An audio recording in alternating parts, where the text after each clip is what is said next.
കായാക്കിംഗ് വളരെയധികം ഇഷ്ടപ്പെട്ടായിരുന്നു. സ്വിമ്മിംഗ് പൂളിൽ നല്ല എൻ്റർടൈൻമെൻറ്റ് ഉണ്ടായിരുന്നു അല്ലേ. ഫുഡ് നല്ല നാടൻ ഫുഡ് നല്ല നാടൻ ഫുഡായിരുന്നു. നല്ല കരിമീൻ കറിയൊക്കെ ഉണ്ടായിരുന്നു. കയാക്കിംഗ് ആയിരുന്നു അടിപൊളി. പിന്നെ സ്പീഡ് ബോട്ടും ഹൗസ് ബോട്ടും എല്ലാം നല്ലതായിരുന്നു. കയാക്കിംഗ് സിംഗിളായിട്ടാണ് പോയത്. ഇച്ചിരി ശ്രമപ്പെട്ടെങ്കിലും കുഴപ്പമില്ല, നല്ല എക്സ്പീരിയൻസ് ആയിരുന്നു. ഫസ്റ്റ് ടൈമാണ്. അഡ്വഞ്ചർ ഫീലിംഗ് ഉണ്ടായിരുന്നു. സീരിയസ്ലി ആദ്യമായിട്ടാണ് തുഴയുന്നത്. I am very new to this boating.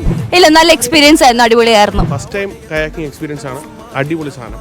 First time നമുക്കൊരു പേടിയുണ്ടായിരുന്നു, പക്ഷെ ഇപ്പോൾ അതങ്ങ് മാറി കിട്ടി. ഇനിയിപ്പം ആക്ച്വലി മാക്സിമം ടൈം യൂട്ടിലൈസ് ചെയ്തിട്ട് ഒരു സെഷൻ എടുക്കാനായിട്ടുള്ളൊരു താല്പര്യം ഉണ്ടായി. We are looking forward to it. This was really good. This is my second time I'm doing the kayaking. Since a lot of boats are there, you can bring your friends and have a good time.